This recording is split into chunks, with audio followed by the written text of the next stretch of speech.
secret society of the second-born royals follows Sam's adventures at a top-secret training program for a new school class of second-born royals tasked with saving the world. Hey, what's up, everybody, and welcome back to my channel, Movie Files. Elliot back again with a brand new movie review, and this time it's for a new Disney Plus family adventure sci-fi superhero film, Secret Society of Second-Born Royals. Very excited to let you all know what I thought about this film, and if you should check it out on Disney Plus when it comes available this Friday in this non-spoiler review. Before we dive into the details, as you can see on the screen now, make sure you follow me on all my other social media accounts. That way you can stay up to date with what's going on over here at Movie Files, as well as get some of my insight on some of the latest movie and TV news. If you're new to this channel, welcome. Definitely subscribe, hit the notification bell so you don't miss any of my other movie reviews, TV reviews, live streams, and all the fun things we do on this very channel. Make sure to give this video a thumbs up. Helps out the channel, but I also really appreciate it. And in the comments below, let me know if you were excited for this film, and once you've seen this movie, let me know your pros, your cons, and what's your favorite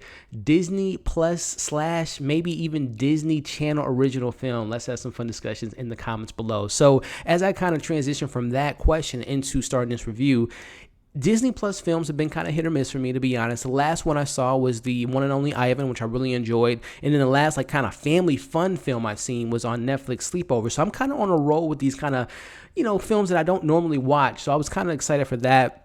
And then also, too, Disney Channel. So this is a Disney Plus movie. It's on the platform, but it was produced by Disney Channel. So what makes this movie a Disney Plus type of film versus just going on Disney Channel? And then plus, it has been, man, at least 15 years since I watched a Disney Channel movie. Obviously growing up in the 90s for me, it was the Halloween Towns of the world. And then obviously in the 2000s, the popularity of the Descendants and the High School Musicals. But it's been a while since I've seen one of those films. So I was kind of interested to see, again, what's Disney Channel all about nowadays, and what makes this film so special and couldn't just be on Disney Channel. So starting off with this review, starting off with the positives, you have first-time director, at least for me, first-time director seeing her film, Anna Mastro, who directed this film, who I thought she did a good job for the most part, guys. There are some, some moments that I'll talk to in my criticisms here in a bit, but I thought that she put the film together really well in regards to the message, because, this is a kid's film. This is a family film. What's the message here? So I think that Anna did a good job of kind of displaying the importance of embracing yourself. Everyone's special. Everyone has their own abilities and bring something new to the table. And I like that message. And also, not feeling left out and having friendships with people that you might not normally have friendships with. So I think the message kind of hits in that angle. And then as a film goes, you have your characters mostly led by Peyton Elizabeth Lee, who plays our main character, Sam, who is the second born to her sister becoming this, princess. And she's obviously jealous and she has these expectations she really doesn't think she can live up to. Seeing her, she wants to be a little bit different. She doesn't want to be part of that royal family. She wants to be in a rock band with her best friend. So seeing that journey with this kind of, I don't want to say selfish, but kind of this girl who really doesn't want to live that lifestyle, being kind of a rebel, and seeing her kind of become a bit of a leader in the film, I thought was handled well. You have some familiar faces like, Skylar Astin and Élodie Yung, who's the mother, Catherine, of Sam's character, and trying to teach her daughter some new things, especially embracing these superpowers that he has. So I thought that was really entertaining. And then once you get to the meat of the film, to me, and when it really got interesting, is once, we have Sam goes to this school of learning their abilities to save the world. They all have superpowers. You definitely get some X-Men vibe, but on a much smaller scale, on a, Disney Plus, Disney Channel scale. But it was kind of cool to see the different skill sets and the different powers. You have a Magneto villain in this film. You have people that have, invisibility powers. You have people that have rogue powers from X-Men. She can take someone's abilities and make it to her own. So I kind of like that angle. And there was some pretty unique action set pieces that I was very surprised by. So the film has a good message. There's some pretty solid performances throughout. There are some shaky moments here and there, but I thought the kids, once they band together, it got a little entertaining.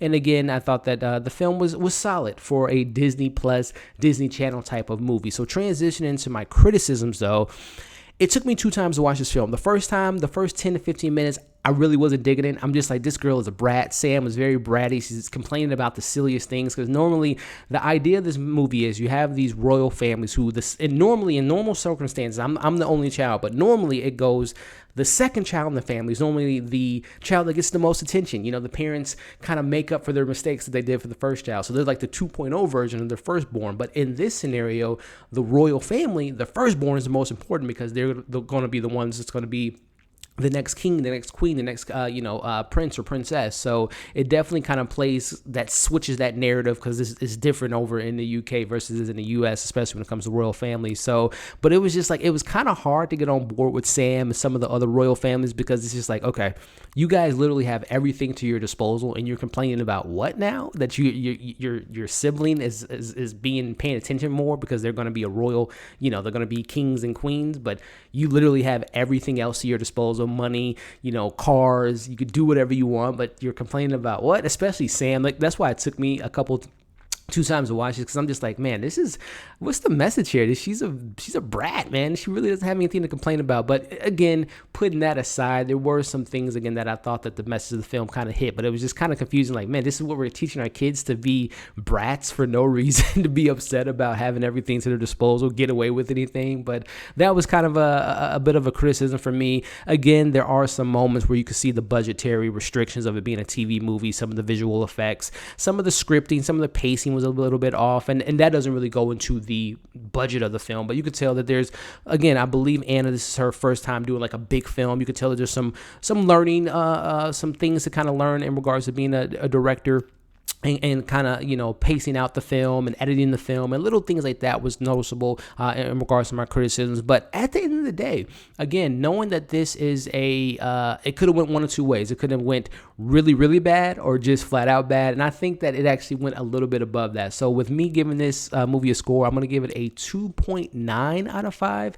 It almost gets to a 3, but again, the visual effects, the kind of the seeing those kids just being brats for no reason, and then also some of the acting wasn't all the way there by some of the newer actors that I saw in this film, and the pacing was a little bit off, and the villain's storyline was a little bit weak. But again, the visual effects at times was nice, reminded me of X-Men, some nice action set pieces, and then again, the message of coming together, embracing your inner skills. What's the best qualities that you have to offer to the table. I thought that message kind of landed. But at the end of the day, 2.9 out of 5. So again, the critic of me giving it a 2.9, but then again, going back to me being a kid, being younger, I think the families will enjoy this film when it comes to Disney Plus. So once it does come to Disney Plus, and once you've seen it, let me know what you all thought of this family, Royal Secret Society of the Second Royal Born. Let me know your thoughts, your pros, your cons, things you liked, things you didn't like. Let me know your favorite characters, and would you like to see a sequel to this film? Because we know Disney channels have plenty of sequels, and this film definitely opens itself up to that. So would that be something you all would like to see